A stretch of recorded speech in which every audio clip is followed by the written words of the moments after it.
falou uma coisa muito interessante aqui no início desse louvor.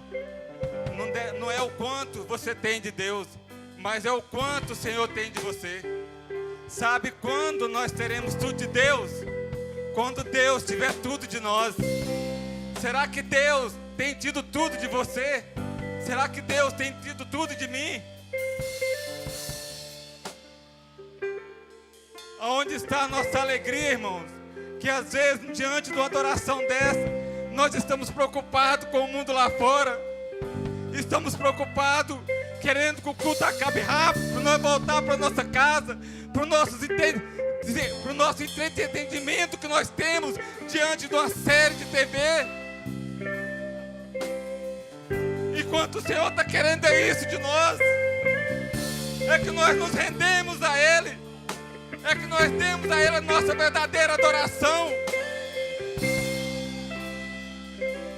O Senhor quer o meu, o seu coração, irmãos. É isso que o Senhor quer. E quer que nós estamos preocupados em entregar para o Senhor. Oh Deus! Oh Deus!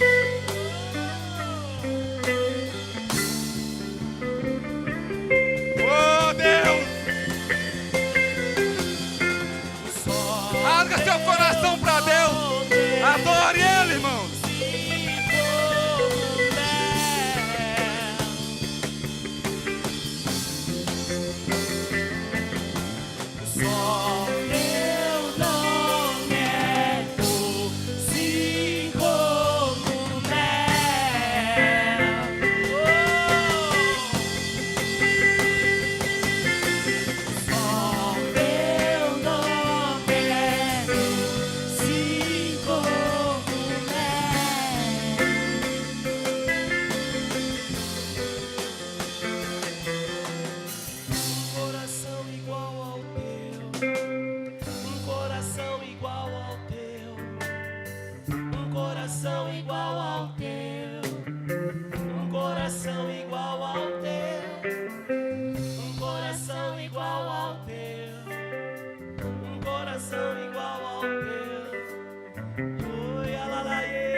Aplauda o Senhor Jesus, mas aplauda o Senhor Jesus com intensidade, com alegria no seu coração. Só o Senhor é digno do nosso louvor, da nossa adoração, irmãos.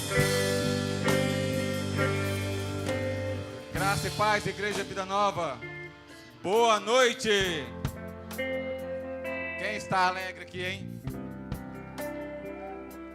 A alegria do Senhor, irmãos, é a nossa força, viu? Temos sempre que estar alegre. Com essa mesma alegria que você está, eu queria que você orasse pela sua casa. Que você curvasse seu coração e falasse para o Senhor: Deus, enquanto eu estou aqui adorando e servindo ao Senhor, visita minha casa. Há quantos entes queridos meus, Senhor, que estão lá na minha casa, que eu desejaria que estivesse aqui agora, comigo, adorando ao Senhor. Fala isso para Deus. Apresenta a sua casa diante do Senhor. Senhor, meu Deus e Pai, neste momento, ó Deus, nós queremos apresentar ao Senhor nossos lares. Deus, enquanto nós estamos aqui adorando e servindo ao Senhor, Pai, visita a nossa casa. Pai, visita a nossa família, nossos filhos, ó Deus. Visita aqueles, ó Deus, Pai amado, que o Senhor colocou debaixo do meu sacerdócio, Pai. Pai amado, que a graça do Senhor, Pai, possa alcançá-los, ó Pai, como um dia o Senhor me alcançou com a tua graça. Deus, eu peço ao Senhor, Pai, que o Senhor possa me conduzir a uma vida de santidade, buscando a tua presença, Deus, e que eu e minha casa, Pai, eu e minha família venhamos servir ao Senhor. Deus, em nome de Jesus, Pai amado, que a minha casa, Senhor, possa ser um pedaço do céu aqui na terra, um lugar, Pai amado, de paz, de gozo e de alegria, Deus, em o nome de Jesus. Pai amado, com esse mesmo coração eu apresento ao Senhor, Pai, o meu trabalho, ó Deus. Peço a proteção do Senhor, Pai amado, sobre a empresa a qual, Pai amado, o Senhor tem me dado a oportunidade de levar o sustento para minha casa. Peço ao Senhor, ó Deus, que abençoe todos os empresários desse ministério, ó Deus, Pai. Que a abundância do Senhor, Pai amado, esteja sobre a empresa deles. Que eles possam alcançar no Senhor, Pai amado, o sucesso que eles almejam. Que o coração deles, ó Pai, não esteja na empresa deles, mas esteja naquele que supre a empresa deles, que é o Senhor. Pai, que a graça do Senhor, Pai, esteja sobre esse ministério e que todas as famílias, Pai, deste ministério possam experimentar e viver o melhor do Senhor sobre essa face da terra, Pai, em nome de Jesus. Amém. Amém, irmãos. Glória a Deus. Quão bom, irmão, é estar na casa do Senhor, né? Quão bom estarmos aqui. Eu tenho certeza que tem alguns visitantes nos visitando aqui nessa noite. A equipe da recepção pegou alguns nomes para nós. O Hélito e Ângela. Aonde estão o Hélito e a Ângela? Sejam bem-vindos em nosso meio, viu? Que essa seja a primeira de muitas vezes que vocês vêm aqui. Tem mais alguém? O Rogério e a Rosenilda. Onde está o Rogério e a Rosenilda? Rogério, faça das palavras que eu falei para eles, para vocês. Que essa seja a primeira de muitas vezes que vocês venham aqui participar conosco. Tem mais alguém? Tem a Stephanie e o Emanuel. Onde está esse casal? Stephanie, Emanuele, é Stephanie e Emanuele. Perdoa, Emanuele. Sejam bem-vindos à casa do Senhor. Que essa seja a primeira de muitas vezes que vocês venham aqui. Sabe? Nós como igreja já amamos vocês em Cristo Jesus. Sabe? Tem mais alguém? A Janaína. A Janaína é de casa, gente. Para, né? Janaína é a nossa parceira de pedal. Janaína é de casa. Seja bem-vinda, Janaína. Eu não vou falar para você que é a primeira de muitas das vezes que tal, você tem seu ministério, mas você é bem-vinda. Nós te amamos em Cristo Jesus. Deus abençoe vocês. Com essa mesma alegria, você que gosta de tirar uma foto, postar nas redes sociais, quero dar um minuto para você tirar essa foto, postar nas redes sociais, cumprimentar os nossos visitantes. Saia do seu lugar, vá até os nossos visitantes, dá um abraço neles. 1 minuto para você fazer isso.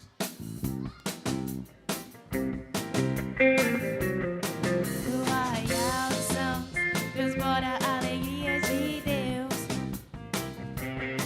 No arraial dos céus, transborda a alegria de Deus.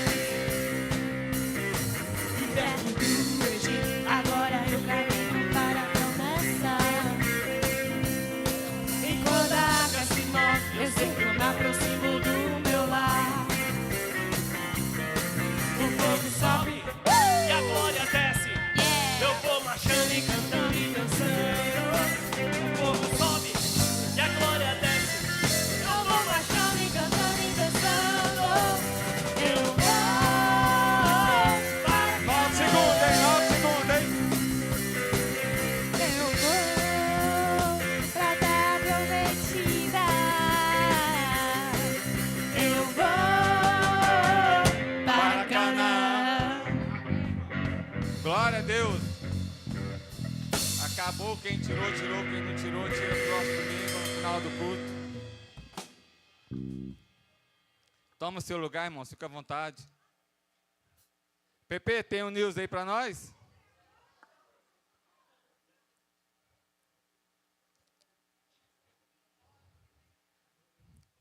Vamos lá para o nosso news? E com você.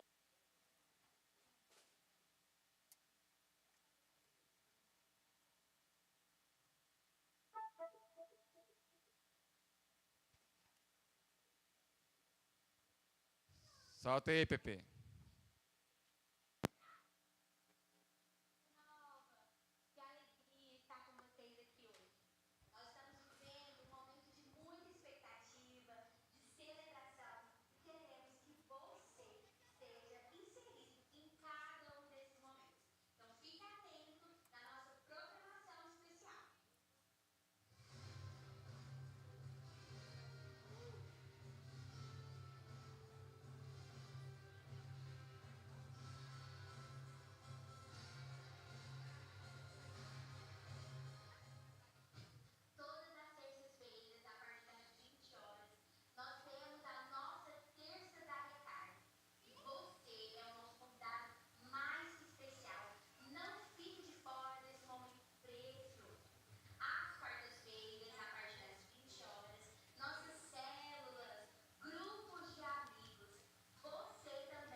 Amém, irmãos? Glória a Deus. Diante do News, eu quero reforçar 2 convites para você. O primeiro, eu quero que você, igreja, entenda que as terças-feiras não é só para a liderança da igreja. As terças-feiras é para toda a igreja. Sabe? Então, venha participar conosco da terça da recarga. O pastor Geraldo está passando para a gente uma série de ministrações sobre quebra de maldição. Sabe, irmão? Às vezes a gente pensa, não, mas minha família não tem nenhuma maldição. Esse final de semana, eu passando um final de semana com a minha esposa e meus filhos, em família, num determinado lugar aqui em Goiânia, eu descobri uma coisa, algo que prende alguém da minha família há muitos anos. Sabe, eu falei para minha esposa dentro do carro, quando a gente estava indo embora, ele precisa quebrar essa maldição para não acompanhar a vida do filho dele. Sabe por quê, irmão? É um ciclo de maldição que os nossos antepassados herdaram e que ele vai passando de geração em geração. E que em algum momento da nossa vida ele precisa ser quebrado. Se nós não pegarmos esse entendimento de barrar isso aqui agora, as nossas gerações futuras vão carregar esse peso sempre, sempre. Então, se você identifica na sua família algo que você acha que é estranho, fala, mas por que todos são assim? Pode ser uma maldição que alguém está carregando da sua família lá do passado. Então, esse é o momento de você quebrar essa maldição, sabe? Venha participar das terças da recarga, está sendo muito precioso a respeito disso aí, dessa quebra de maldição, sabe? Você tem a oportunidade de dar um fim agora em algo que está acompanhando a sua família há muitos anos, ou desde sempre, e você percebe que isso pode dar sequência à sua geração futura. Então, participe, decida dar um fim nisso. Outro convite especial que eu quero fazer é para você, homens, sacerdotes dessa igreja. Toda sexta-feira nós estamos aqui às 5 da manhã, eu e um pequeno grupo de homens, que decidimos não baixar a guarda dentro do nosso lar. Talvez você possa dizer que, não, eu oro lá na minha casa. De fato, irmãos, nós oramos na nossa casa, mas nós estamos desafiando você a sair do conforto da sua casa. Levantar de madrugada na sexta-feira e vir até aqui para o prédio. E no ato de você estar aqui, você está falando para Deus, Deus, eu de fato quero que o Senhor mude a história da minha casa, da minha família. Eu desafio você a fazer isso. Venha participar conosco. É só 1 hora. Você vai sair daqui e já vai direto para o seu trabalho. Talvez você é daqueles que só entra às 8 da manhã, que não é o meu caso. Você vai para casa, toma um banho de novo, toma um café com a esposa e depois vai para o serviço. Mas tem sido muito precioso. Eu gostaria de ver o seu rosto aqui na próxima sexta-feira. Amém? Vamos falar de ofertas e dízimo agora? Quem aqui gosta de ofertar e dizimar? Se eu pedir para levantar a mão aqui para quem é dizimista e ofertante, talvez eu constrangeria alguém, algumas pessoas. Mas a palavra do Senhor lá no Salmo 146, no verso 12, o salmista diz: que darei ao Senhor por tudo aquilo que Ele tem me feito? O que eu e você temos dado para Deus? Eu quero fazer deste momento aqui agora um pequeno testemunho para você. Em abril do ano passado, eu fui desligado de uma empresa, a qual eu trabalhei 8 anos, 2 meses e 15 dias. Até aí tudo bem, você pode dizer: ah, André, quem é que nunca foi desligado de uma empresa? Qual CLT aqui que nunca foi desligado de uma empresa? Mas eu quero que você entenda essa noite é como eu fui desligado da empresa. Em meados de 2024, essa empresa, que possuía muitas filiais aqui em Goiânia, ainda possui algumas, começou a entrar num processo de falência. Por quê? Porque a gente percebia que aquele fluxo que tinha na empresa já não tinha mais. Foi diminuindo, sabe? Aquela quantidade de caminhão que parava na empresa todos os dias para descarregar, não descarregava mais. E a gente começou a criar um clima, sabe? Um suspense dentro da empresa. Pessoas com 10, 15 anos, 16 anos na empresa. E começou a atrasar nosso salário. Quando foi em janeiro de 2025, caiu, o trem apertou mesmo, irmãos. Aí a crise chegou mesmo. Aí tinha dias que não parava nenhum caminhão na porta da empresa para descarregar. Todo mundo aflito, aquela aflição. E eu sempre falava para o pessoal lá na empresa: foi Deus que me colocou aqui. E na hora certa, Ele vai me tirar daqui. Eu sempre falava isso: foi Deus que me colocou aqui. E na hora certa, Deus vai me tirar daqui. E aquele clima de suspense. De repente, quando chegou ali para fevereiro, no final de fevereiro, eu ia entrar de férias em março. Eu já fui lá correr e falei: me dá minhas férias. Os meninos: pega suas férias enquanto dá tempo. Eu fui lá e catei minhas férias. Aí, irmãos, já não descarregava mais. Tinha semana que não parava um caminhão na porta da empresa. Então, era certo que ia falir, Jean, não tinha como. Estava visto. E aquela aflição. E eu sempre falava para os meninos: essa empresa não fecha comigo aqui dentro. Eu saio daqui antes dessa empresa fechar. Porque eu sabia, irmão, que era Deus que tinha me colocado lá. Eu testemunhei isso lá no outro ministério, testemunhei isso aqui já. Foi Deus que me colocou lá. Eu entrei naquela empresa debaixo de oração. Ela não fecharia comigo lá. Quando eu voltei de férias em abril, dia 3 de abril, eu voltei de férias de 2025, aí o clima estava tenso mesmo. Aí você olhava no semblante dos funcionários, parecia um velório, todo mundo magoado, baixado, as gôndolas da empresa tudo vazia. O departamento que eu chegava, que eu trabalhava lá, que eu era encarregado de perecíveis, que não faltava mercadoria, as câmeras tudo vazias, câmera desligada. Ah, irmão, é falência. É falência, certeza que é falência.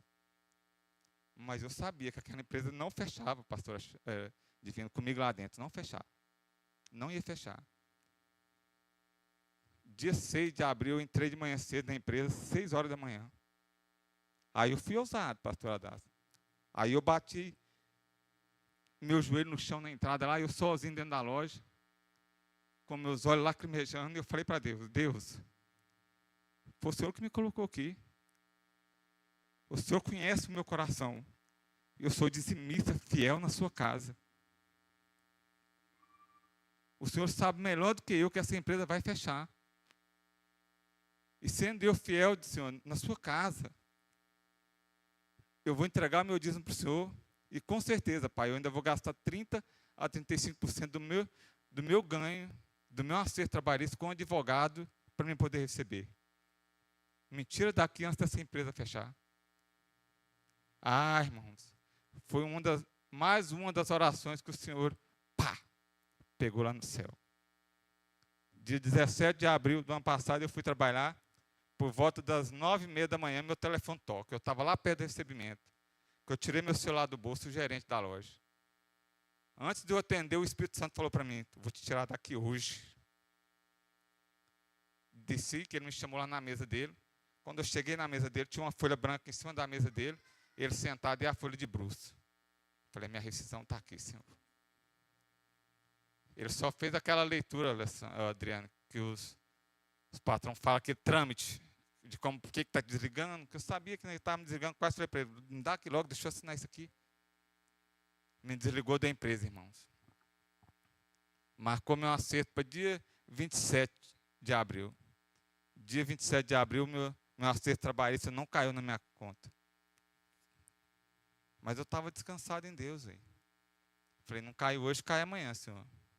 Dia 28 de abril, por volta de meio-dia, o gerente me liga. Falou: vem assinar sua rescisão, que o seu acerto já está na sua conta. Pode olhar aí. Olhei na minha conta, estava lá meu acerto trabalhista depositado. Até aí tudo bem, irmãos. Tudo bem, beleza. A empresa cumpriu o papel dela comigo. Nós éramos na loja que eu estava lá, na faixa de 60, 65 funcionários. Dia 28 de abril, eu recebi. Dia 2 de maio, a loja decretou falência. Dos 60 e poucos funcionários que tinha lá, só eu saí com o meu direito trabalhista no bolso. Todos estão na justiça até hoje para receber. Porque eu sei o Deus que eu sirvo, sabe? Talvez para alguns, Adriano, diz-me oferta, como eu já ouvi muitos falar, é dar dinheiro para pastor. Mas para mim não é não. Diz-me oferta é algo que eu tenho comigo, que é uma forma de eu conseguir a proteção de Deus sobre as minhas finanças, sobre o meu celeiro, sabe? Isso é dízimo e oferta, irmão. Não é você braganhar com Deus, não. É você mostrar para Deus que você se importa com o reino. É você mostrar para Deus que você se importa que a casa dele esteja aberta para hoje nós receber visitas como estão aqui, sabe? Para que isso aqui mantenha-se aberto. É uma forma de você falar para Deus: Deus, eu quero a sua proteção sobre as minhas finanças, sabe? E eu sou dizimista, fiel dessa igreja, a pastora Adácia sabe. Eu e minha esposa entregamos todos os meses nossos dízimos aqui, entendeu? A pastora Adácia sabe e é testemunha que eu dizimei o meu acerto trabalhista todinho. E vou falar uma coisa para vocês: eu saí de lá dia 17 de abril. Eu saí lá fora, só liguei para um colega meu, falei: eu acabei de ser demitido da empresa. Ele falou: vem para cá amanhã fazer umas diárias para mim, até seu direito trabalhista sair. Até a empresa acertar com você. Dia 17, dia 18 eu já estava fazendo umas diárias para ele. Fiquei lá até dia 18, aí ele caiu na bobeira de me indicar para um rapaz lá perto de casa, lá do Curitiba 3, tem um mercado lá. O cara me ligou e eu fui lá e falou: vem para cá trabalhar comigo, fazer a função que você exerceu lá na outra empresa, que eu vou te pagar o salário que eles te pagavam lá. Falei: Deus maravilhoso, o senhor é bom demais. Quando eu assinei minha carteira, quando eu comecei a trabalhar com ele, trabalhei uns 3 dias depois, outra empresa me liga, querendo que eu vou trabalhar para eles. Falei: não, já estou empregado. 2 dias depois, outra empresa me liga: André, vem trabalhar para nós, fiquei sabendo que você saiu de lá. Falei: não, eu estou empregado. Cheguei no meu patrão, falei: rapaz, tem um bocado de gente querendo que eu saia daqui, aí, todo mundo me ligando. Ele falou: vai lá na minha sala.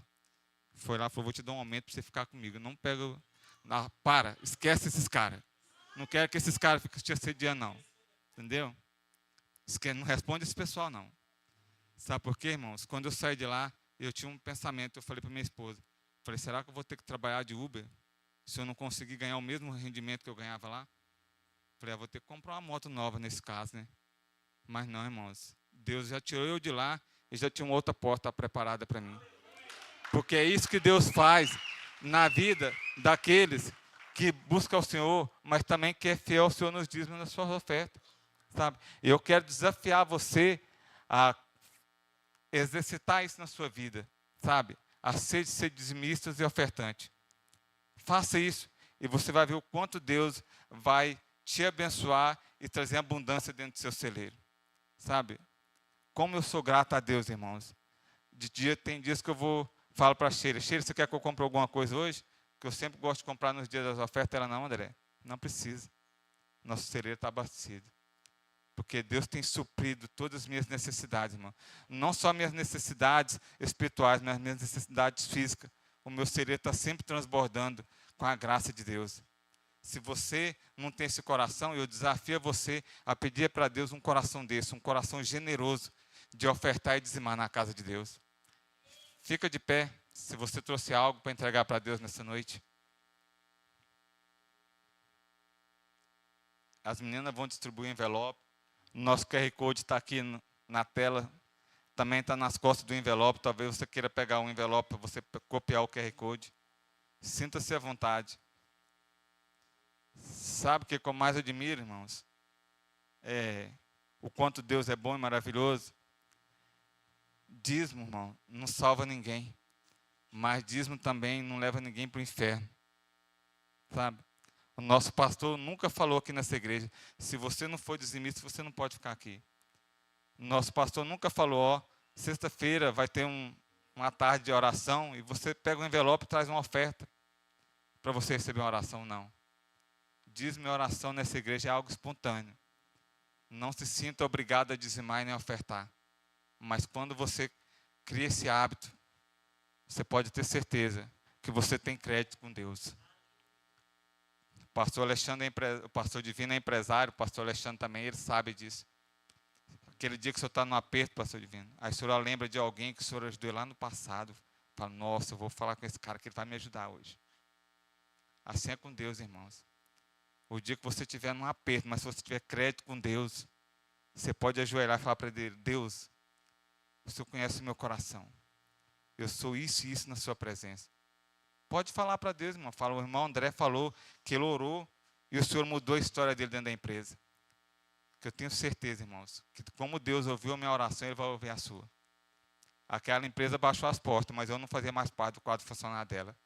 Porque o meu Deus que me colocou lá, Ele sabia a hora certinha de me tirar de lá, Ele me tirou de lá.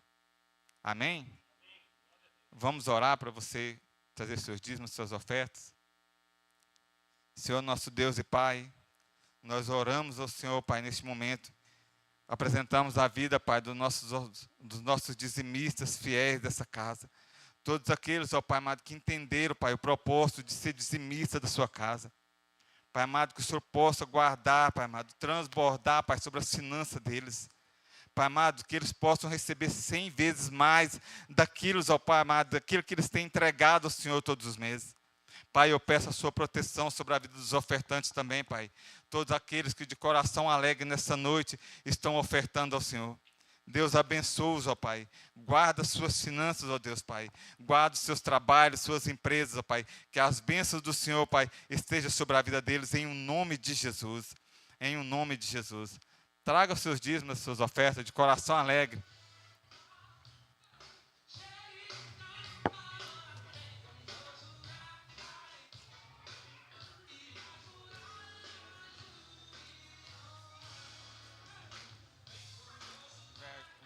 Jericó, Jericó, Jericó. Cadê nossas crianças? Já tem umas crianças que estão aqui sentadas, hein? Ah, só? Esses aqui vão descer não, pastor? Tem uns 3 policiais aqui, ó, esperando aqui para nós orar por eles. Vamos orar por eles? Esse cara aqui, porque eles querem descer debaixo de oração, irmãos. Estenda suas mãos para cá, vamos orar por essas crianças. Esses obreiros fortes. Senhor nosso Deus e Pai, nós apresentamos diante do Senhor, Pai, os nossos pequeninos, ó Pai, as nossas crianças. Deus, guarda nossas crianças, ó Pai amado. Guarda eles no CEMEI, no colégio, Pai, nas creches, ó Deus, Pai. Guarda os nossos filhos, ó Deus, nossas crianças, quando nossos olhos não os alcançarem. Pai amado, os olhos do Senhor estão sobre todos os lugares, ó Deus. Então o Senhor tem o poder, Pai, para guardar os nossos filhos, mesmo quando eles estão longe dos nossos olhos. Que as bênçãos do Senhor, Pai, estejam sobre as crianças desse ministério, porque essas crianças de hoje, Pai, serão a tua igreja de amanhã, em o nome de Jesus, Pai. Amém? Amém. E aí, doutora Adriane? Pronta para entregar a mensagem para nós? Está trêmula? É, desse jeito eu também fico. Vem até aqui. Vamos receber a mensageira dessa noite, a doutora Adriane.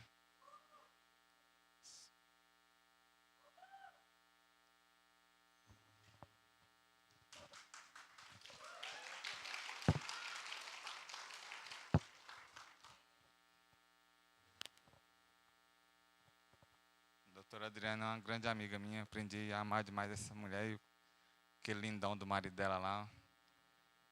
Quando eu cheguei aqui na igreja, eu pensei que eles eram aquele tipinho de gente metida, fica só num canto desse.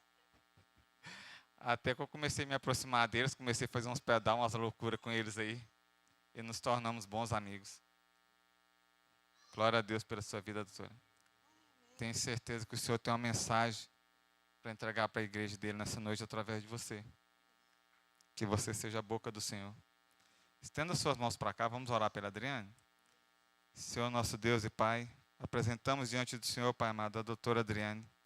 Senhor, eu sei que o Senhor já tem uma mensagem para entregar para a sua igreja e a mensagem está na boca dela, Pai. Espírito Santo de Deus, que quando ela abrir os lábios dela aqui diante da sua igreja, que o Senhor possa falar com todos nós através dela. Usa ela como a mensageira do Senhor, Pai amado, para impactar o seu povo nessa noite, em um nome de Jesus, Pai. Em um nome de Jesus. Obrigada, André. A recíproca é verdadeira, viu? Obrigada. André é grande amigo. Gosto mais do André. E assim, não me surpreende, né? Ele falar assim, quando eu cheguei aqui, achei que esse casal, não sei o quê, era assim, normal, né? Sei o que acontece. Como é que faz? Como é que faz, gente? Tem que mudar aqui. É a culpa do Lindomar. Vou jogar a culpa nele. Irmãos, graça e paz. Obrigada, pastor, por essa oportunidade, por eu poder estar aqui mais uma vez, trazendo essa palavra. Eu sou muito tímida. E o pastor, toda vez que ele me convida, ele fala comigo em off. Né? Ou ele manda uma mensagem, ou ele liga. Né? E dessa vez ele falou, estava eu e o Lindomar. E aí, o Lindomar saiu ligando para todo mundo, vem ver a Adriane, vem ver a Adriane. Mas eu quero agradecer a presença de cada um que veio e que eu quero dizer para vocês que vocês estão na casa do Senhor. E que não seja por mim, mas que seja pelo Senhor. Que vocês possam voltar outras vezes. Obrigada, Mano, Rogério, meu irmão, minha cunhada, minha amiga Ângela, Wellington. Obrigada. Eu chamei semana passada para eles virem, é verdade. Obrigada a todos vocês que vieram. E vamos lá, irmãos. Trouxe uma palavra para vocês e, assim, te confesso que hoje foi dia de muita luta. E minha cunhada sabe, eu falei, eu vou ligar para o pastor e falar, pastor, não vai dar. E, assim, preocupada porque ele estava contando comigo, né, mas minha mãe passou mal e fomos para o hospital. Mas Deus cuida de tudo. Né? Eu espero que agora ela esteja bem. Eu tenho certeza que está, porque Deus está guardando pela vida dela. E tudo que é feito é de acordo com a vontade do Senhor. Antes de eu falar... Antes de eu falar o título da mensagem... Antes que eu falasse... Obrigada, ficou legal. Ó. Gostei. Muito obrigada, ficou bom. Vamos ler lá em 2 Reis, no capítulo 4, a partir do verso 8. Eu vou ler aqui para vocês. Sucedeu também um dia que, indo Eliseu a Sunem, havia ali uma mulher rica, a qual o reteve para tomar uma refeição. E sucedeu que todas as vezes que passava por ali, entrava para comer. E ela disse ao seu marido, eis que tenho observado que este que sempre passa por nós é um santo homem de Deus. Vamos construir um pequeno quarto com paredes de tijolos no andar superior e colocar nele uma cama, uma mesa, uma cadeira e uma lamparina. E há de ser que, vindo ele a nós, para ali se recolherá. E sucedeu que um dia ele chegou ali e recolheu-se àquele quarto e se deitou. Até aqui por enquanto. Irmãos, vamos orar mais uma vez? Feche seus olhos, curve sua cabeça.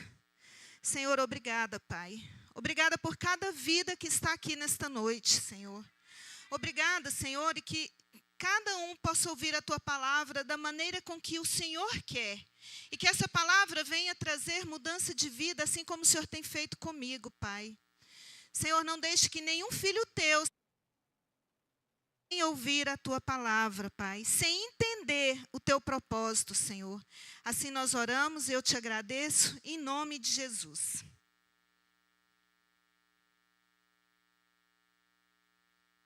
Irmãos, nós vamos falar de uma parte da Bíblia que traz a história de uma mulher extraordinária. Uma mulher incrível. Embora a Bíblia não fale o nome dessa mulher, mas a história dela veio para impactar. Essa mulher é a mulher sunamita. Eliseu, ele sempre passava pela cidade de Sunem. Então, essa mulher morava nessa cidade de Sunem, por isso, mulher sunamita. É uma cidade de Israel. E essa mulher, ela tinha uma sensibilidade muito grande. Ela percebeu que aquele homem era um grande homem de Deus. Ela reconheceu a presença de Deus na vida daquele homem. Então, aquela mulher, ela começou a perceber sempre que tinha a presença de Deus na vida daquele homem, e ela convidou ele, vem para minha casa, vem fazer suas refeições conosco. E aí, aquele homem, o Eliseu, sempre que chegava, passava por Sunem, indo para o Monte Carmelo, ele parava na casa dela e ali ele fazia as refeições. E aquela mulher, ela percebeu o quanto aquele homem carregava com ele a presença de Deus. Ela viu nele a presença de Deus. E ela quis fazer algo mais, além de oferecer as refeições. Porque enquanto ele estava indo lá para tomar as refeições, ele era uma visita.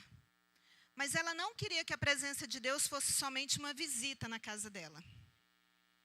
E aí ela sugeriu para o marido, ela chamou o marido, né, e falou, meu amor, vamos construir um quarto para o profeta Eliseu, para esse homem de Deus aqui na nossa casa. Vamos construir. E aquele homem muito sábio concordou com a mulher. Aliás, abre parênteses, homens sábios e inteligentes sempre escutam a mulher. Vocês já perceberam? Não é? Gente, quem não estiver ouvindo sua mulher, pode escutar. Atrás de um grande homem sempre tem uma grande mulher. Com certeza foi ele que fez o quarto, mas ela deu a sugestão, deu a ideia, e ele foi sábio, ouviu a voz daquela mulher. Então, eles construíram um quarto. Quando eles tomaram essa decisão mudou completamente a vida daquele casal. Completamente. E quando a gente vê na Bíblia que eles construíram aquele quarto com todo o conforto. Eles queriam dar o melhor para aquele homem. Então, por que a Bíblia podia ter falado assim, construiu um quarto e mobiliou o quarto? Não, mas a Bíblia relata, ela colocou ali uma cama, uma mesa, uma cadeira e uma lamparina, para que ele se sentisse confortável naquele tempo. Se fosse hoje, teria um Wi-Fi, né? Teria mais algumas coisas. E aí Eliseu, sempre que ele ia naquela cidade, ele parava na casa da mulher sunamita. Não somente para tomar as refeições, mas ali ele repousava. Ali ele se sentia um lugar, naquele lugar a sua morada. E Eliseu, ele ficou tão satisfeito com o que a mulher fez, que Eliseu falou assim, vamos retribuir, vamos fazer alguma coisa para ela? O que nós podemos fazer para ela? E aí Eliseu manda Geazi chamar a mulher sunamita. A mulher chega lá, vou ler aqui para vocês, a partir do verso 12. Então disse ao seu servo, chama esta sunamita, e chamando-a, ela se pôs diante dele, porque ele tinha falado a Geazi. Diz-lhe, eis que tu tens nos tratado com todo desvelo, que se há de fazer por ti? Haverá alguma coisa de que se fale por ti ao rei ou ao capitão do exército? E disse ela, eu habito no meio do meu povo. Então disse ele, que se há de fazer por ela? Geazi disse, ora, ela não tem filho e seu marido é velho. Por isso disse ele, chame-a. E chamando-a, ela se pôs à porta. E ele disse, a este tempo determinado, segundo o tempo da vida, abraçarás um filho. E disse ela, não, meu senhor, homem de Deus, não mintas a tua serva. Até aqui, por enquanto. Depois continuamos. Veja, profeta ficou tão agradecido pela atitude daquela mulher, que ele perguntou para ela: o que você quer que eu faça por você? Quer que eu fale com o rei? Quer que eu fale com o capitão? O que você precisa? Lendo essa passagem, eu me lembrei do cego Bartimeu, né? O cego Bartimeu, ele está na cidade, ele sabe que Jesus está passando por ali, ele escuta o som daquela multidão, e o cego pensa assim: nossa, Jesus está passando por aqui. Ele vê uma oportunidade e o cego começa: Jesus, filho de Davi, tem misericórdia de mim. E de novo, né? Jesus, filho de Davi. Ele começa a chamar Jesus e o povo fala: cale-se. Mas ele era cego, ele não sabia onde que estava Jesus, então ele continuava, até que Jesus percebe a presença dele. Jesus vai e pergunta para ele, né? O que queres que eu te faça? Ele responde: que eu veja. Então aqui, Eliseu, que representa aqui o homem de Deus, olha aí, que bênção, que lindo, filho do Paulinho, gente. Eliseu faz a mesma coisa, pergunta para ela, né, o que você quer? O que você precisa? O que eu posso fazer por você? Só que ela, ao contrário do cego Bartimeu, ela não pediu nada.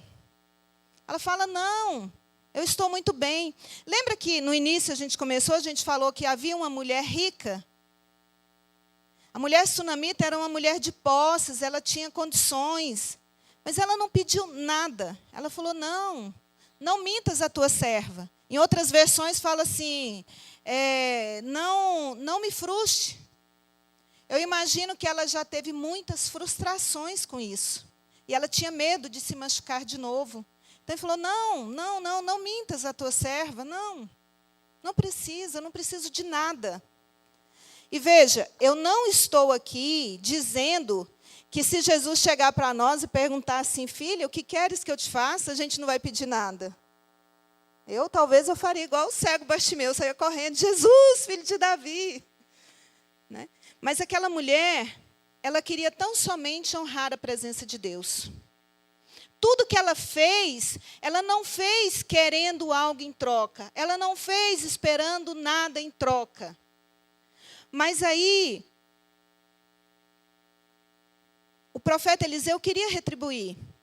E sabia que ela não tinha condições. Veja o que o Geazi fala, né? Nessa casa não tem criança. E o marido dela é velho. Era idoso, ou seja, ele não conseguia mais fazer filhos. Ele era idoso. A Bíblia fala por isso. Mas Deus, mesmo ela não pedindo nada, mesmo ela não querendo nada, Deus, Ele honra aqueles filhos que te honram. Deus, Ele é um Deus que ele retribui quando Ele percebe que Ele é honrado. E aí, diz o verso 17, e concebeu a mulher engravidou, e deu à luz a um filho, no tempo determinado, no ano seguinte, segundo Eliseu dissera. Fala, mas a mulher ficou grávida, e deu à luz a um filho no ano seguinte, no tempo certo, como Eliseu havia dito. E aí, irmãos, a promessa de Deus se cumpriu. E a gente vê que a promessa de Deus, ela não depende das nossas limitações, não depende das nossas condições, não depende da gente achar que a gente pode ou não pode, não depende de achar se a gente merece ou não merece. A promessa de Deus, ela vai se cumprir independente de como nós sejamos. Se o marido dela era velho, mesmo assim a promessa de Deus se cumpriu, ela engravidou. E aí a promessa se cumpriu, a alegria chegou naquela casa. A casa que antes era silenciosa, agora era cheia de vida. E o menino cresce. Mas então, a história toma um rumo inesperado. O menino já estava grande. E aí a gente segue no verso 18. E crescendo o filho, sucedeu que um dia saiu para ter com seu pai, que estava com ceifeiros. E disse a seu pai: ai, a minha cabeça, ai, a minha cabeça. Então disse ao moço: leve-o à sua mãe. E ele o tomou e levou à sua mãe. E esteve sobre seus joelhos até o meio-dia, e morreu. E subiu ela, e o deitou sobre a cama do homem de Deus, e fechou a porta, e saiu. E chamou a seu marido e disse: manda-me um dos moços e uma das jumentas, para que eu corra ao homem de Deus. E disse ele: por que vais a ele hoje? Não é lua nova nem sábado. E ela disse: tudo vai bem, vou e volto logo. Então mandou selar a jumenta e disse a seu servo: guia e anda e não pare no caminho, senão quando eu disser. Irmãos, imagina a cena. O filho da promessa estava morto. Aquela mulher que não tinha pedido um filho, mas tinha realizado aquele desejo do coração, viu a sua promessa indo embora. O milagre que Deus havia concedido estava morto. É nesse momento que a fé daquela mulher começa a revelar de uma forma extraordinária. Como nós teríamos reagido diante de uma situação daquela? Qual seria a nossa atitude? Diante da maior crise da vida dela, ela não se desesperou. Ela não se desesperou. Ela não entrou em colapso. E ela não começou a acusar a Deus. Quantas vezes a gente vê pessoas que passam por dificuldades, por momentos de crise doloridas, e começam a culpar a Deus? Deus não olha para mim, Deus não está vendo o que eu estou passando, eu sirvo tanto na casa do Senhor, olha o que Deus fez comigo, o que eu estou fazendo nessa igreja? E pega e sai, vai embora. E começa a falar mal de Deus, quiçá falar mal da igreja. Eu estou lá naquela igreja, aquele pastor nem orou direito, porque olha aí o que aconteceu. E começa a culpar, porque o ser humano quer achar culpados. Irmãos, eu vou até fazer um parênteses aqui. Não está no meu esboço, mas eu já contei um testemunho aqui. Eu vou contar assim, bem resumidamente. Tinha um homem de dentro da minha casa que ele me fez um mal. Muitos anos atrás, eu não era casada ainda. Não é um mal de abuso sexual, nada disso não. Porque quando fala assim que um homem fez um mal para uma mulher, já pensa isso, não é? Não tem nada disso, não é estupro, não é nada, não é abuso, não é nada. Ele me fez um mal e eu fiquei com muita raiva. Eu fiquei com muito ódio daquele homem. Eu não conseguia olhar para ele, eu tinha um ódio muito grande.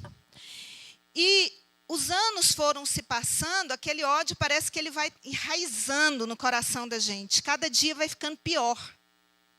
E eu não fazia nada para mudar essa história. Eu nem crente era também. Se é que isso justifica alguma coisa, acho que não, mas... E chegou uma fase que todo lugar que eu ia, eu via falar de perdão. Aí, não era crente, eu fui numa igreja...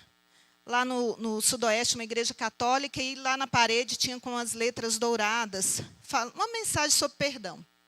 Eu olhava aquilo e falei, não é para mim, não é possível uma coisa dessa.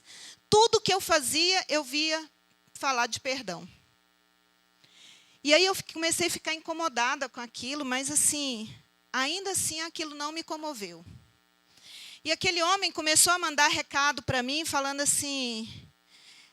se eu pudesse voltar o tempo, eu fazia tudo diferente. Eu me arrependo demais e eu não era capaz de pedir perdão, de aceitar o perdão. Aliás, meu coração ficava mais raivoso ainda, mais raivoso. Passados vários anos, eu já casada, eu já na igreja, eu já estava na igreja. Eu já havia aprendido que perdão não é emoção, que perdão é decisão. Eu decido perdoar mesmo que doa em mim. Mas eu já sabia disso. Mas eu não perdoava. Eu não perdoava. E ele sempre tentava, pedia meu telefone, e enfim, eu não perdoava, eu tinha muito ódio. Eu falava, quando eu tinha que estar frente a frente com ele, eu falava, pede perdão para Deus. Você vai resolver o seu problema com Deus, não é comigo. Até que um dia ele sofre um acidente grave de moto. Muito grave. E aí ele foi para o Hugo. Muito grave, pastora Alessandra. Muito grave. E aí naquele momento eu entendi que eu não era digna do perdão daquele homem. Eu não era uma pessoa digna daquele perdão. Eu deveria pedir perdão para ele. E aí eu comecei a orar de uma maneira que eu nunca tinha orado. De uma maneira fervorosa. Eu chorava, tudo, eu pedia, Senhor, restaura a vida dele, traz ele de volta, Senhor, cura ele, me dá a oportunidade de olhar nos olhos dele e falar para ele, Marquinhos, você não precisa me pedir perdão, eu não sou digna do seu perdão, eu que tenho que te pedir perdão. E eu orava dessa forma, e isso, assim, foi uma coisa rápida, irmãos, nossa, Isso foi uma coisa rápida, talvez uma semana, eu não sei, talvez tenha ficado uma semana, ou talvez um pouco menos. E eu orava, e jejuava, e orava, e pedia para o Senhor. Eu falava, Senhor, eu sei que o Senhor pode, o Senhor já ressuscitou mortos, eu sei que o Senhor pode. E orava, até que um dia eu chego na casa da minha mãe, após o trabalho, estou lá na casa da minha mãe, chega o irmão dele lá, e fala para minha mãe assim, Lazinha, eu vim te dar uma notícia, o Marquinhos morreu. Deu morte cerebral. É só contar o tempo para desligar os aparelhos. Irmãos, eu me desesperei. E, ao mesmo tempo, eu me revoltei com Deus.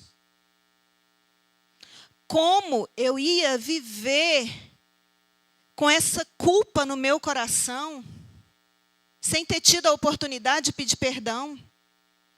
Eu me revoltei com Deus de uma tal maneira que eu saí da casa da minha mãe, fui para casa e cheguei em casa chorando e falava assim, o Senhor não gosta de mim, o Senhor não ouviu minha oração, eu pedi tanto, o Senhor podia ter ressuscitado, eu então não sou tua filha, que se eu fosse tua filha, o Senhor tinha me ouvido. E o Lindomar ficou desesperado com aquilo, e o Lindomar falava assim, amor, para. O Lindomar segurava nos meus ombros, balançava, amor, para. Deus não tem culpa, para com isso. E aí eu parei assim, eu vi o que eu estava fazendo de errado, assim, mas eu não tinha esse entendimento. Mas o que eu estou querendo dizer para vocês, que no momento da maior crise da minha vida, eu não fui igual a sunamita, que não se desesperou. Eu me desesperei, eu entrei em colapso e eu acusei a Deus. Aí eu peguei aqueles livrinhos, não sei se vocês conhecem, o Pão Diário, que a pastora Adácia tinha me dado. E eu abri naquele dia, naquela data. A hora que eu li, irmãos, falava assim, você acha que Deus não está ouvindo as suas orações? Irmãos, a hora que eu vi aquilo, que eu li aquilo, eu nem lembro o resto, o que estava. Eu caí de joelhos, chorando e pedindo perdão para o Senhor. Senhor, me perdoa. Me perdoa pela minha falha. Eu vi o quanto eu tinha errado, porque Deus não tinha culpa disso. E ali, amanheceu o dia, no outro dia eu fui trabalhar, trabalhava numa empresa lá em Aparecida de Goiânia, trabalhei a parte da manhã, saí de manhã, fui almoçar num restaurante lá na Vila Redenção, restaurante da Ângela, inclusive. A hora que eu estou estacionando o carro, minha mãe me liga.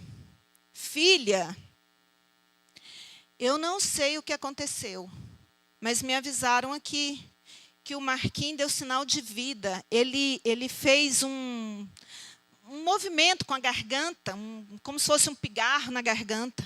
E aí os médicos tiveram que voltar atrás, porque quem está em morte cerebral não dá sinal de vida.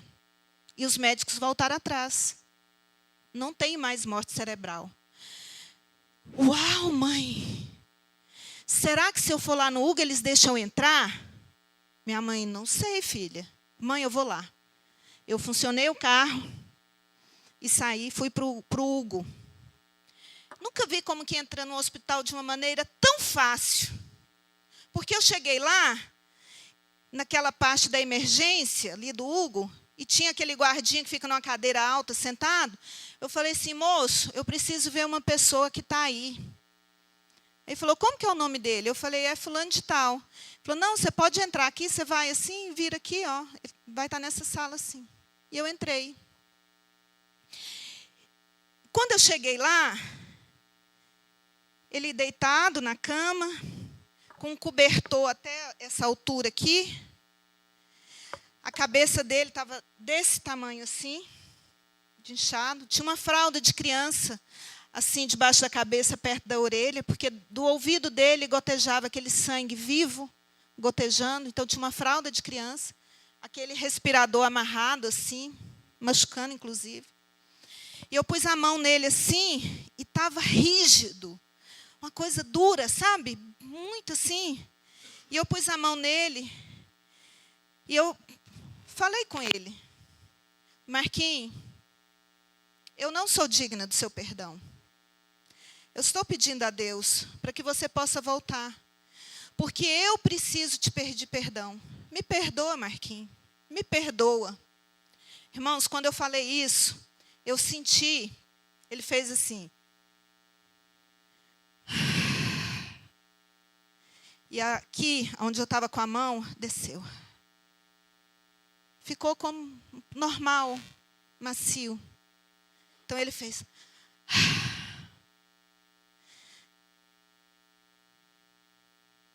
E aquele aparelho que estava ligado, fazendo bip, bip, bip, começou a fazer um bip, bip.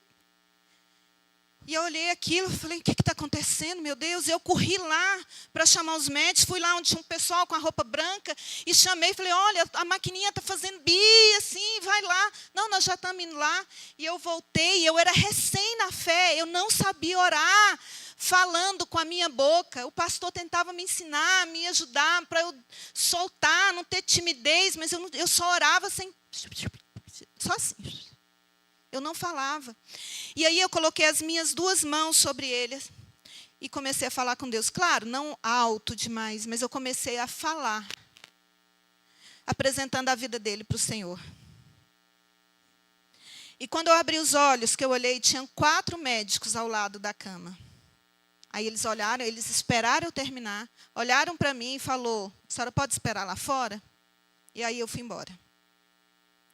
Quando eu cheguei em Aparecida de Goiânia, estacionei o carro, que eu estou entrando na empresa, minha mãe me liga: minha filha, o Marquinhos morreu. E agora não é morte cerebral, ele morreu mesmo. Mas eu tinha certeza, convicção que ele ouviu o meu pedido de perdão. Ele me deu esse sinal. Então, irmãos, o que a gente tem que aprender com essa mulher sunamita? Falando essa palavra, me fez lembrar disso. Porque eu fui uma da que desesperou.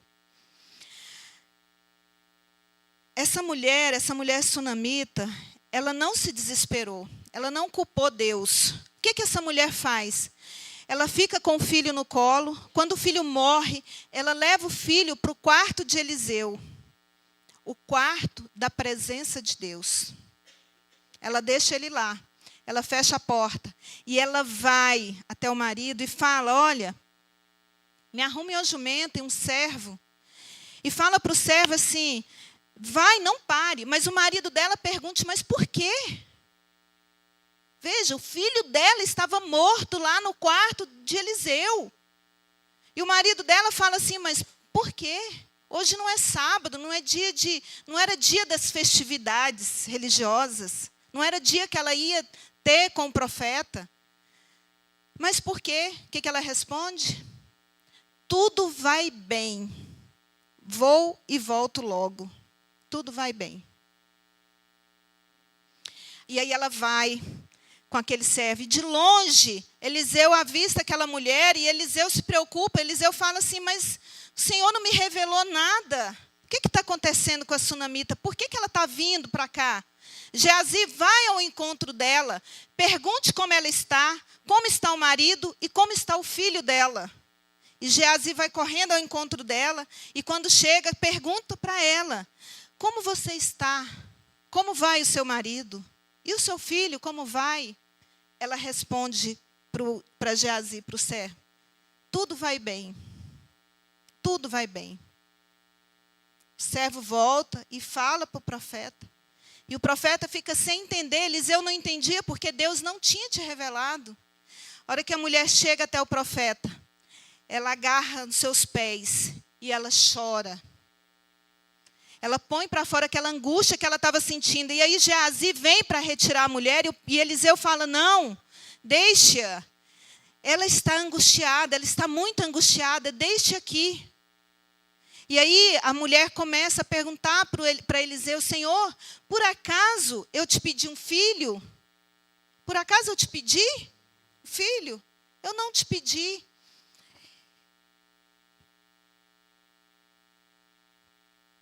Irmãos, às vezes a gente pode perguntar de onde vem tanta estabilidade emocional. De onde veio tanta força para aquela mulher agir daquela forma? Como uma mãe consegue segurar um filho morto no braço e manter aquela direção? Como que alguém que enfrenta a maior crise da sua vida consegue manter essa lucidez espiritual? E a resposta não está somente no momento da crise. A resposta começa muito antes da crise chegar. Porque lá atrás, aquela mulher reconheceu em Eliseu a presença de Deus. E ela quis honrar aquele homem. Ela quis honrar a presença de Deus.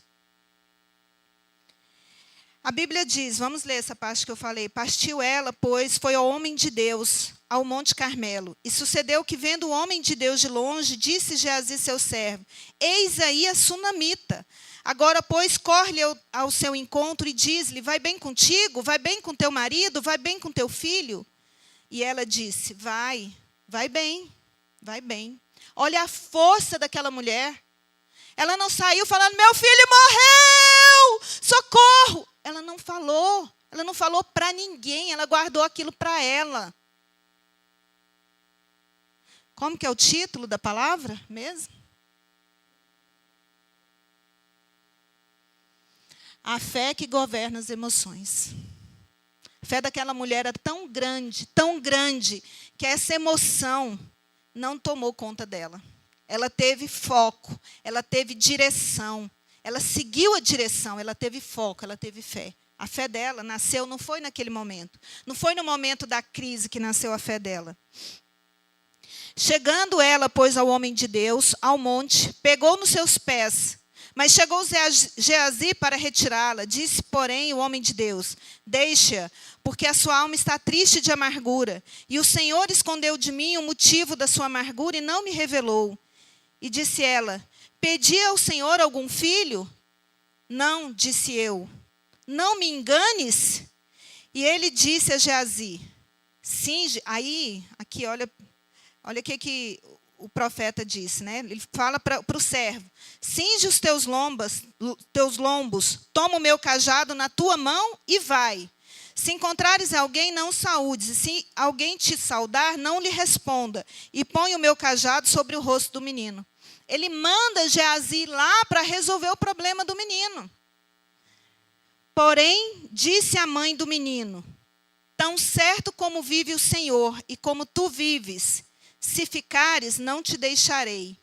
Então, Eliseu foi com ela. Ela não abriu mão da presença. Ela não abriu mão. Ela teve foco. Ela queria a presença. Irmãos, quantas vezes nós passamos por dificuldade e vamos buscar ajuda em quem a gente acha que pode ajudar. Ou às vezes nem isso. Ou às vezes para simplesmente falar. Às vezes nós estamos diante de um problema e ao invés da gente apresentar esse problema para Deus, a gente enterra a promessa de Deus. Falando para quem não vai resolver. Falando para quem não vai resolver. Às vezes, até publicando nas redes sociais. Né? Às vezes a gente vê lá, tem uma pessoa está lá doente no hospital e o filho está lá fazendo selfie, pegando o outro lá, publicando nas redes sociais. Será que está apresentando para o Senhor? Para quem nós estamos apresentando os nossos problemas? Para a tia da cantina?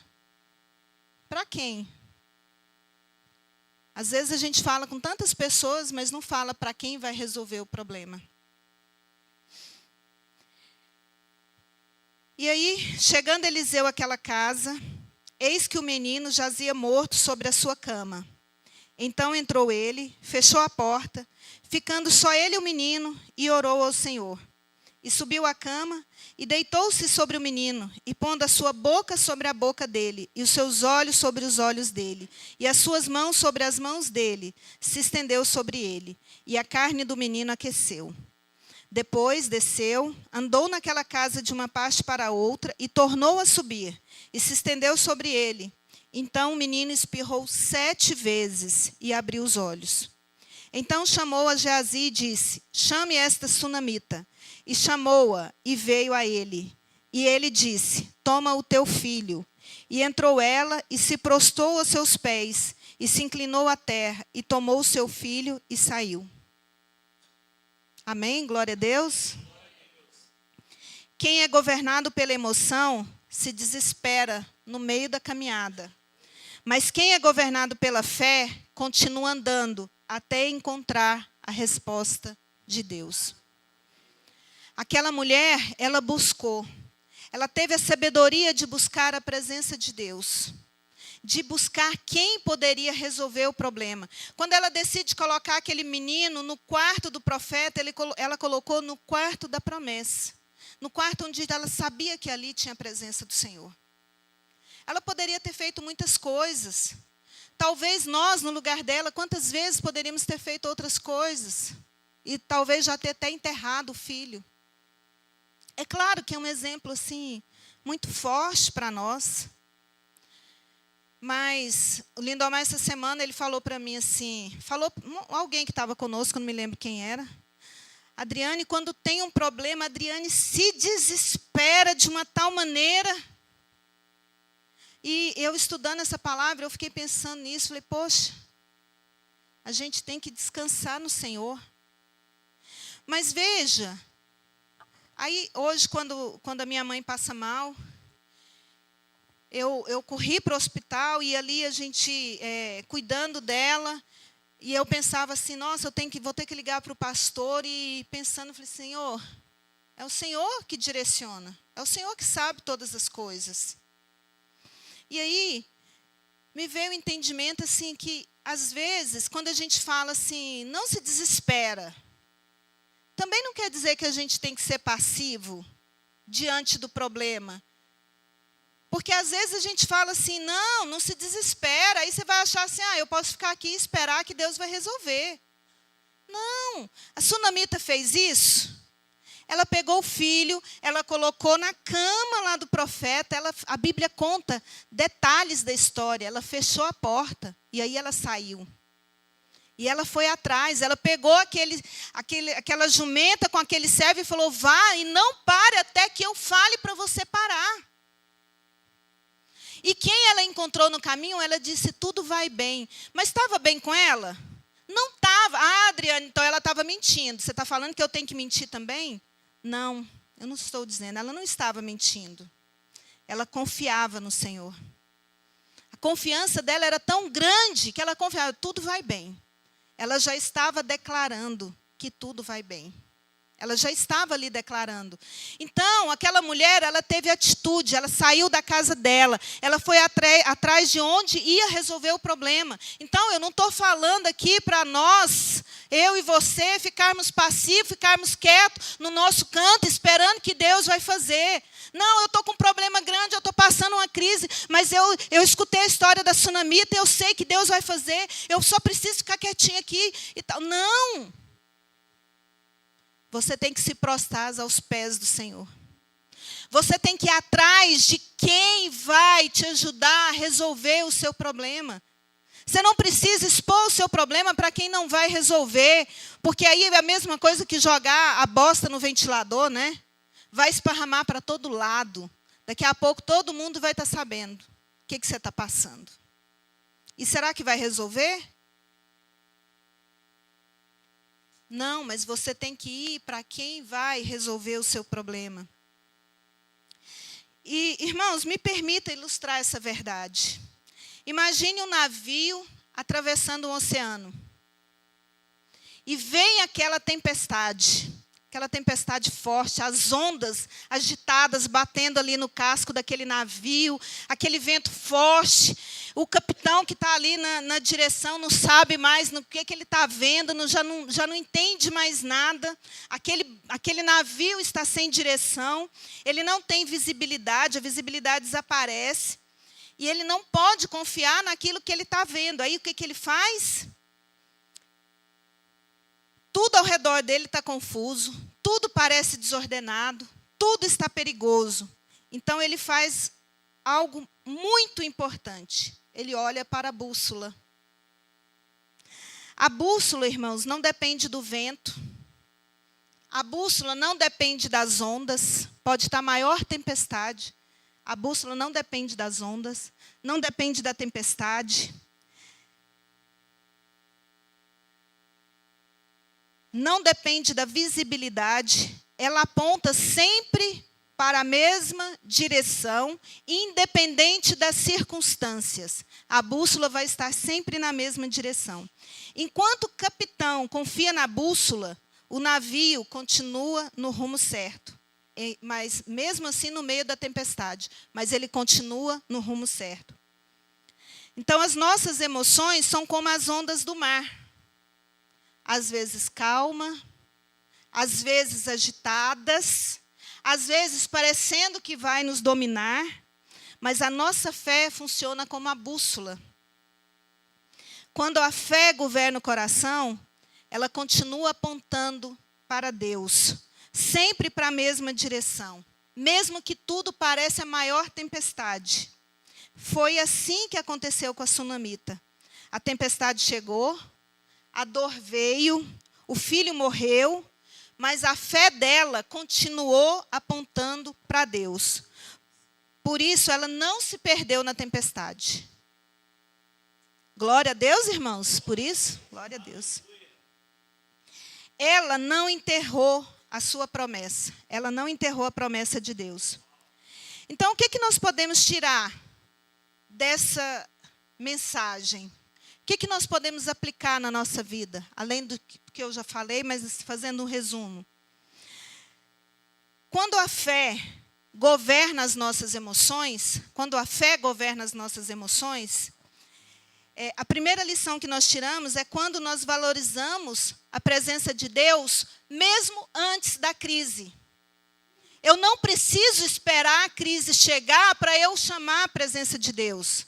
Nós temos que valorizar a presença de Deus hoje, é agora. Não é amanhã, não, é hoje. É saber, olhar para aquela mulher sunamita, o que ela fez? Ela fez um quarto ali para receber o profeta. O que você está fazendo para honrar Deus? Aquela mulher fez sem esperar nada em troca. A segunda lição que nós tiramos é que quando a crise chega, a fé governa as emoções quando a crise chega e nós nos recusamos a agir pelo impulso.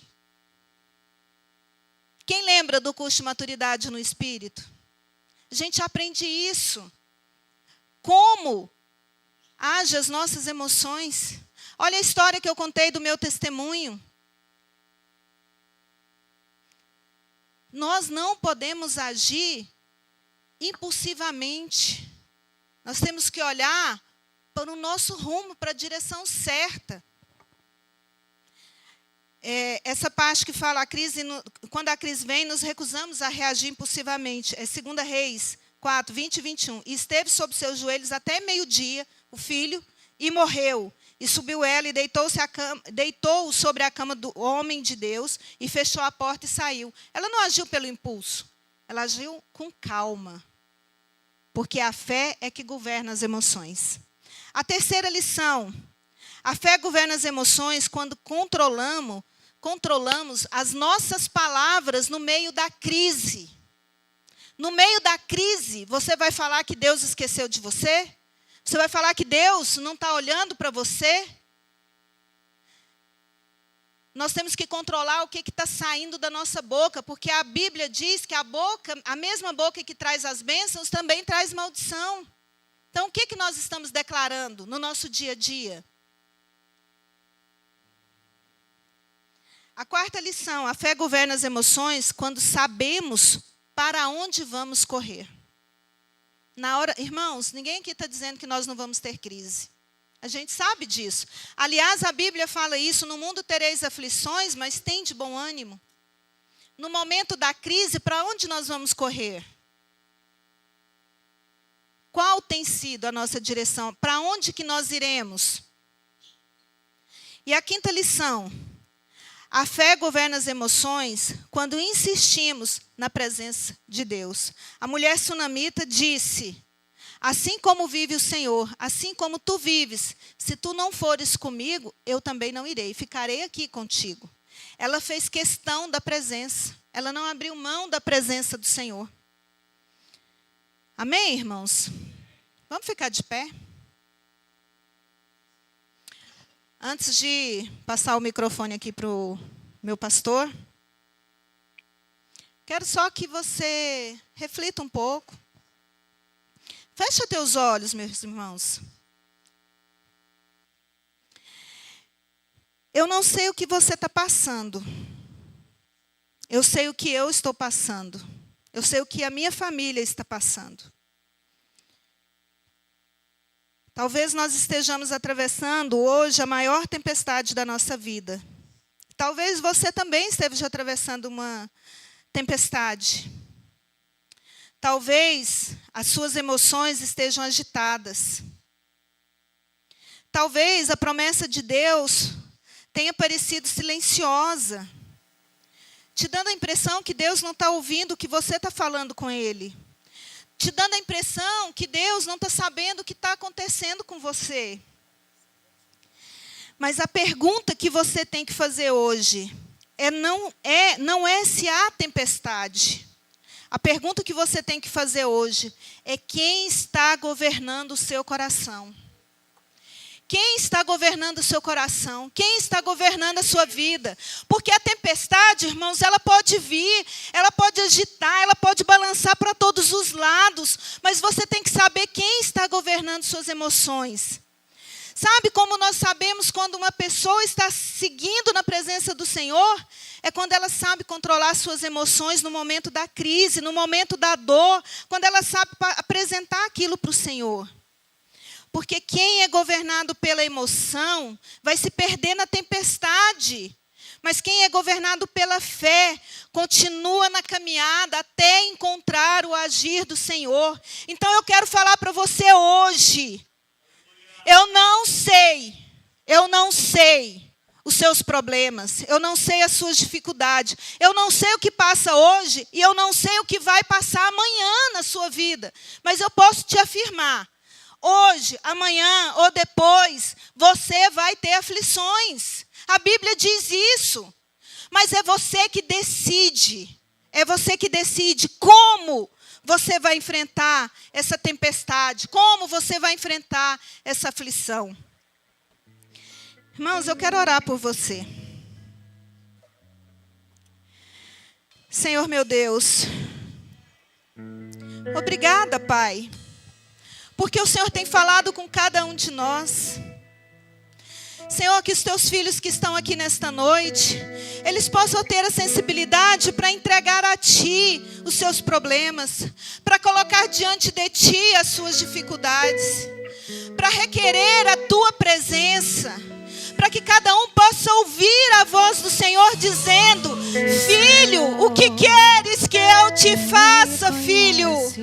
Filho, que queres que eu te faça? Oh Senhor, o Senhor sabe, meu Deus, o Senhor sabe da minha dor, o Senhor sabe da minha dificuldade, e eu entrego nas mãos do Senhor. Eu entrego, Senhor,